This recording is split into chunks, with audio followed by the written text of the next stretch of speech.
এতিয়া বাজিছে ৰাতিপুৱাৰ 4:35। সকলোকে সুপ্ৰভাত আৰু কান্ধত বেগ আৰু এখন চাইকেল লৈ গৈ আছোঁ এটা সৰু ৰাইডত। তো হাই বন্ধুসকল, নমস্কাৰ। আপোনালোক সকলোকে মোৰ এটা পুনৰ অন্য এটা ভ্লগ ভিডিঅ'লৈ স্বাগতম জনালোঁ। আৰু আজি আমি গৈ আছোঁ অসমৰ বিখ্যাত পিকনিক প্লেচ বগামাটিলৈ। তো আপোনালোকে ভিডিঅ'টো স্কিপ নকৰাকৈ চাই থাকক।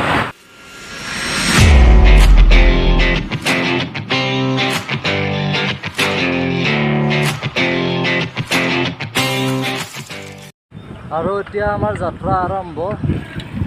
এয়া নিপন পুৰা চাইকেল চলাই আছে আৰু নৱদ্বীপ পুৰা গৈ আছোঁ জয়াই অসম এছে চলতে ৰহ। আৰু এতিয়া পাই গ'লোঁ বাইহাটা চাৰিআলি। আৰু মঙলৰ লাইনৰ পৰা আহিলে বাইহাটা চাৰিআলি এনেদৰে গৰেশ্বৰ লাইনে ৰাইট চাইডে সোমাব লাগিব। এয়া তো গাইজ, ফাৰ্ষ্ট টাইম আহিছোঁ ইমান দূৰ। আগতে কেতিয়াও ইমান দূৰ আহি পোৱা নাই। অ' ভাই, ফাৰ্ষ্ট টাইম ন? First time. এই একদম মজা লাগিছে। আৰু ৰাস্তা আপোনালোকক কি ক'ম, একদম ধুনীয়া ফিনফিনীয়া ৰাস্তা, পূৰা বেলেগ একো কষ্ট হোৱা নাই, ধুনীয়া। অভ্যাস নাই তথাপিও আহিছোঁ।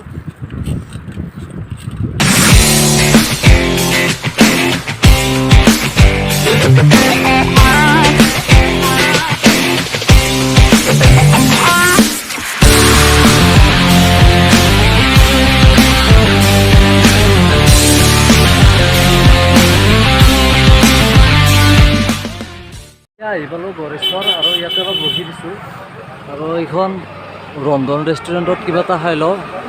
তো বহুত দূৰ আহিলোঁ, একো খোৱাও নাই। এয়া জ্বলা বটা দিছে, তাৰপিছত এইটো টেঙা বটা, তাৰপিছত এইটো পৰঠা ঘুগুনি ধুনীয়াকৈ। আৰু দুটা খায়ে আছে পূৰা।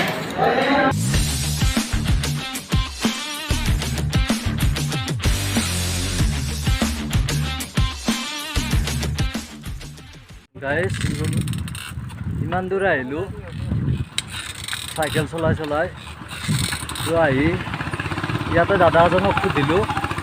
সোধাৰ পিছত গম পালোঁ যে বগামাটিৰ ভিতৰত প্ৰৱেশ নিষেধ, কাৰণ তাত পানী বহুত হৈছে আৰু হাতীও পালে ওলাই আছে তাত বহুত। এতিয়া কি কৰোঁ তাকে ভাবি আছোঁ। ৰেষ্টুৰেণ্টতে যাওঁ নে কি কৰোঁ, যাই লওঁ বাৰু। যদি অপেন আছে তেতিয়াহ'লে সোমাম ভিতৰত, আৰু যদি নাই ৰেষ্টুৰেণ্টতে যাব লাগিব আৰু। তো গাইজ, ফাইনেলি পাই গ'লোঁ বগামাটি। এয়া চাওক, welcome to Bagamati picnic spot. আৰু ইফালেৰে চিধাই সোমাই গ'লে প্ৰায় 1 কিলোমিটাৰমান গ'লে পাই যাম।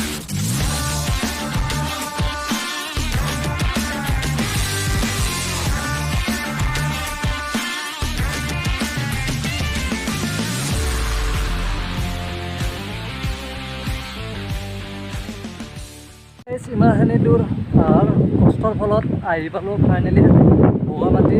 আৰু এয়া চাওক কি ধুনীয়া প্ৰকৃতিৰ সৌন্দৰ্য। আৰু ইয়াতে এতিয়া গা ধুম ধুনীয়াকৈ। এয়া চাওক পানী কি ধুনীয়া হৈ আছে। ইয়াত লোৱাটো অলপ কম আছে। বাপৰে বাপ গাইজ, পানীত ধাৰ চাওক নাই, কি পানীৰ ধাৰ, পূৰা ধাৰ বৈ আছে।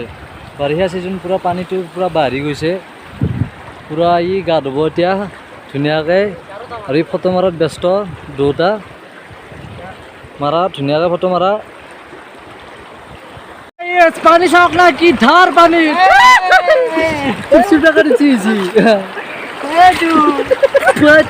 পানী সোমাই গৈছে।